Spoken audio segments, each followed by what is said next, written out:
Oops, wait lang. Gabay kapalaran ng horoscope reading.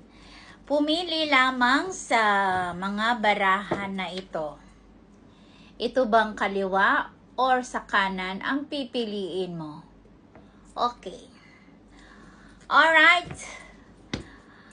Kung ikaw ang napili mo ay ang kaliwa, ito daw ang pwede mong mahakot sa iyong gabay kapalaran. So dito no, nakikita kita na kay bigat-bigat na mga pinagdadaanan mo. Okay, marami kang mga suliranin na mga hinaharap na kay bigat-bigat ng pinagdadaanan mo na ginugusto mo na talagang itong matapos na, no?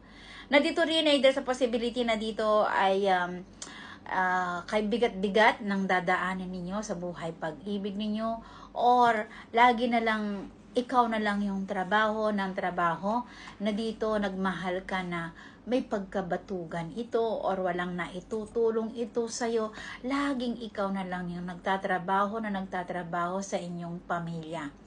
Ngunit if ever na dito rin ay ginugusto mong meron kang trabaho na ginugusto mong ipatapos ito na gusto mong matapos ka na dyan na aayusin mo, tatapusin mo na lang ito at maghahanap ka ng mas magandang oportunidad or trabaho or ikaw ay umaasa ka na balang araw ay makahanap ka or makaalis ka dyan sa trabaho mo na nahihirapan ka and if ever na ito ay meron kang something na sinusuri at umaasa ka, yes daw, makakahanap ka ng mas magandang trabaho.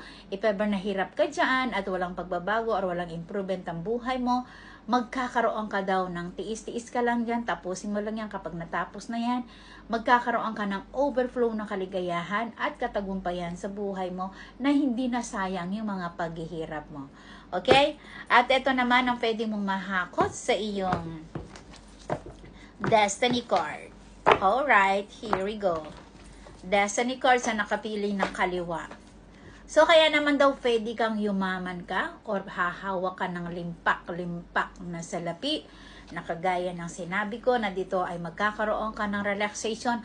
Yung mga paghihirap mo na hindi mo ito sinayang na talagang nagtiis ka, kaya naman dito binibigyan ka ng universe na ikaw ay yayamanin pagdating ng araw.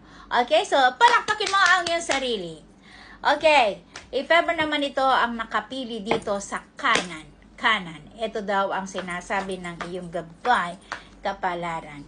So dito there's a possibility na ikaw ay nagbabalak ka ng magnegosyo ka. Kung ikaw ay binabalak mong magnegosyo ka or something, nag-iisip ka ng something new na para sa ikauunlad ng buhay mo, yes, there's a potentially na dito rin ay pwede ka magkaroon ka ng negosyo na magpapaunlad sa buhay mo at dahil ikaw din yung takbuhan ng mga pamilya mo, you are very family oriented, so marami kang plano.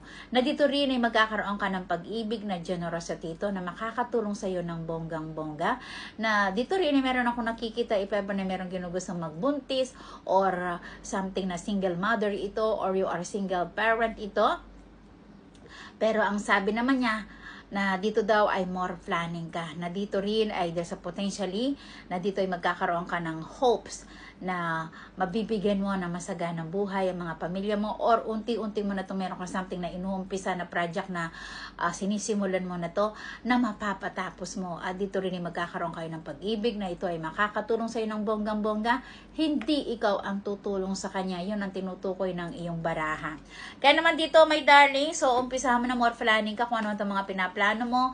And yes, magkakaroon ka ng magandang negosyo na ikatatagumpay or ikayayaman din ng buhay mo or ikatatagumpay na mabibili mo, masisimulan mo, magpapagawa ka ng bahay or makakatulong sa iyo ng bonggang-bongga. At ito naman ang pwede mong mahakot sa iyong Destiny card. Alright, okay, here we go, Destiny card for number 3. Pero dito iilan din sa inyo ay nagmahal kaso nga lang parang ito ay nabuntisan lang at iniwan. Pero pagkatapos nitong pag-ibig mo na to, broken hearted mo na to, meron ka naman pag-ibig na makakatulong sa iyo ng bonggang-bongga. Alin man diyan sa mga tinutukoy ko. Okay, at ito naman ang pwede mong mahakot sa iyong Destiny card. Alright, okay, here we go. O, ayan daw. So, dito, no, meron ka namang pabugso-bugso mga sorpresa. So, masiswerte kayo.